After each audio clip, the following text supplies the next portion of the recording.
but I'm the one who started Charlotte's Web. Charlotte's Web. Charlotte's Web. Brad Lambert has been the only coach that the Charlotte 49ers have ever had since they rebirthed the program 5 seasons ago. For the last 3 years since joining Conference USA, well, for Charlotte, it hasn't been fun at all. Only 7 wins since then, including just 1 victory and 11 losses in 2017. And as if that wasn't enough for Coach Lambert to deal with, how about this? Now he has a new boss, a new athletic director in Mike Hill from Florida. And Hill has already said that this Charlotte program will have gold standards. Well, if that's the case, and I don't think that athletic director Hill was lying, then this could be the final year for Coach Lambert unless tremendous progress is made. They need to show that they are a program that could be on the up rather than on the down. Well, when you only average 14 points per game, which the 49ers averaged last year, it's no wonder you went 1-11. That's a big part of it. You did get a veteran quarterback returning in Hassan Klug, but unless he's gotten better, he's not going to be the QB anymore. 2 years as being the starter, at least 2 years. We saw a couple years ago, 10 touchdowns, only 3 picks, but last year really went downhill, 10 touchdowns and 13 interceptions. As a matter of fact, the 49ers, one of the worst teams in the country in turnover margin at -9. The defense really couldn't force turnovers, and the 49ers kept giving the ball up. Klug, by the way, a positive, though, for the second straight year. He did have a good season running the ball. Last year, over 500 yards rushing. Not bad for a quarterback. In fact, running the ball is pretty much going to be the forte, and we will see a new offensive coordinator, Shane Montgomery, formerly of Miami of Ohio. What you'll see is a pro-style offense under Montgomery's direction, and Biggie McKay should once again be the top running back for Charlotte. 732 yards rushing last year and a couple of TDs. So the running game, it will be the strength of the team. Last year, 64th in the country, middle of the pack, and running the ball, averaging 166 yards per game. In terms, though, of the passing attack, it stunk big time. This team was terrible at throwing the ball, only 136 yards passing per game, 11th worst in the country. And we'll see, like I said, if Klug can keep his job, because Evan Sheriffs, formerly of Miami of Florida, could be the guy that takes over. He seems to be more compatible with the pro-style attack. So the quarterback, again, we'll find out what Coach Lambert decides probably in late August.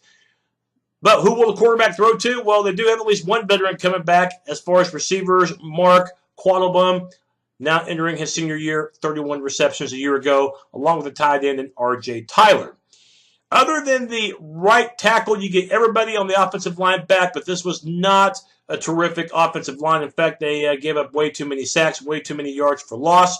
None of these guys are all Conference USA type players except for one, and that is the right guard in Nate Davis.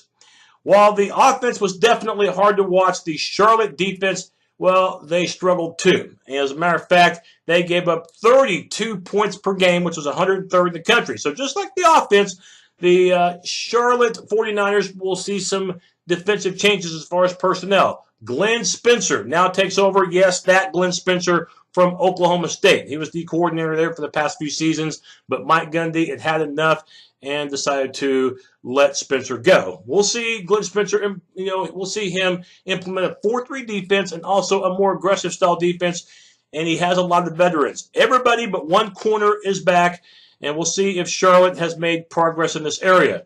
You have a couple of aggressive defensive ends, and Zach Duncan on one side, 3 sacks a year ago. At the other DE, Tyreek Harris, 4.5 tackles for loss in 2017. Linebacker, Jeff Gimmel, he was busy in 2017 with 106 tackles, and you get 3 of the 4 secondary players back, including Ed Roll at a safety. But we'll see if UNC Charlotte can force turnovers. We'll see if they're a little bit better against both the run and the pass last year, giving up over 200 yards rushing per game. That was 107th in the country, and they were 100th in the country in pass defense with 248 yards given up through the air. And special teams has to be better. Last year, they missed more field goals than they made. Taking a look at Charlotte's schedule for 2018, well, get the wins when you can. And the first 2 games of the season definitely provide those opportunities. They're not gimmies, but good chances to beat Fordham and Appalachian State. Both games are at home. But You got the conference opener the week after against Old Dominion, not expecting a win there. And you got to go to Alabama, Birmingham. This was the only game that the 49ers won last year, but this time you have to play them at UAB, and the Blazers are going to be much better than last season. There's some good and bad to the Conference USA schedule for Charlotte. On one hand, you don't have to play the top two teams from the opposite division. That's the West in North Texas and Louisiana Tech. But you don't get to play the worst two teams from that division either in Rice and UTEP, who are just as bad. And that's why I think it'll be curtains for Brad Lambert. I'm sure he's a nice guy, but, nice guys do finish last. And I see UNC Charlotte finishing last once again in the East Division of Conference USA. That's my look at the 49ers. See you next time.